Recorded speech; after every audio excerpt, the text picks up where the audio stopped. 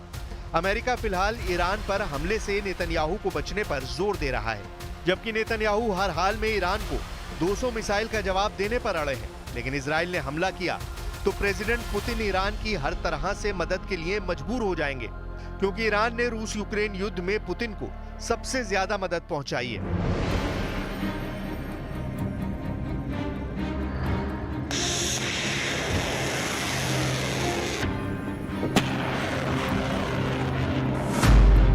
पश्चिमी media reports में दावा किया जाता है कि ईरान ने यूक्रेन के साथ युद्ध में उलझे रूस को कम दूरी की बैलिस्टिक मिसाइलें भेजी थी।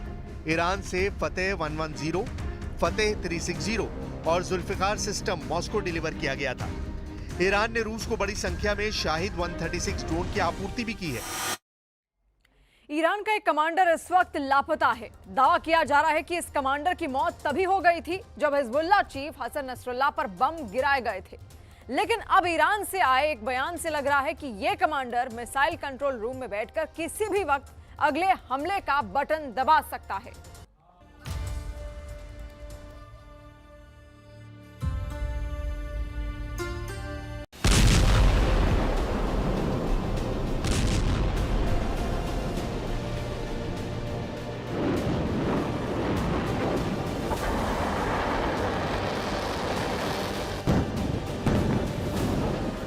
एक अक्टूबर तो ट्रेलर था। ईरान पूरी पिक्चर किस तारीख को दिखाएगा, इसका फैसला जनरल इस्माइल कानी पर छोड़ दिया गया है।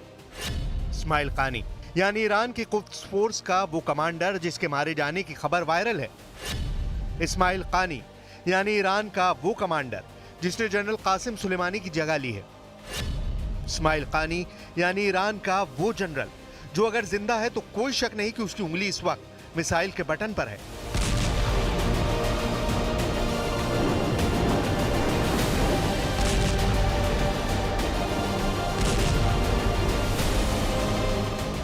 चार अक्टूबर को तेहरान में जुमे की नमाज पढ़ाकर ईरान के सुप्रीम कमांडर अली खामेनेई ने बताया था कि इजराइल की उल्टी गिनती शुरू हो गई है, लेकिन इस दौरान ना तो कुछ फोर्स के कमांडर जनरल कानी को देखा गया और ना ही इसके बाद कोई खबर आई। जब जनरल इस्माइल कानी को 27 सितंबर के बाद से नहीं देखा गया तो अफवाहें खबरों में तब्दील हो गई।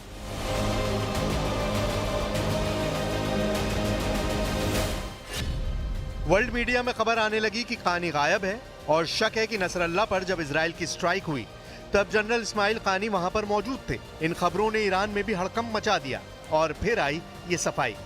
तेहरान में हुई कॉन्फ्रेंस में जनरल कानी को आना था, लेकिन फिर वहां के होस्ट ने ये जवाब दिया।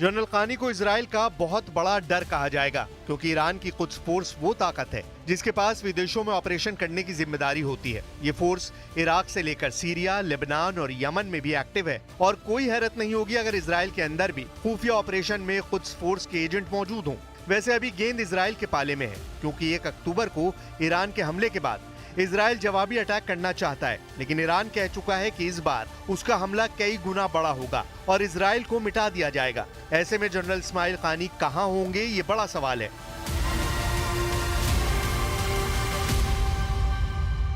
कुर्द फोर्स के डिप्टी कमांडर ने दावा किया है कि इस्माइल कानी को लेकर अफवाह फैलाई जा रही है। उनका दावा है कि इस्माइल कानी सुरक्षित है, एक्टिव है और फोर्स को कमांड कर रहे हैं। इस बात में कोई शक नहीं है कि अगर इस्माइल कानी सुरक्षित है और फोर्स को कमांड कर रहे हैं तो इजराइल भी उनकी निगहबानी कर रहा होगा। क्या जनरल इस्माइल कानी ईरान के मिसाइल कंट्रोल रूम में बैठे हैं और सुप्रीम लीडर खामनेई से मिले बड़े ऑर्डर को अंजाम देने जा रहे हैं?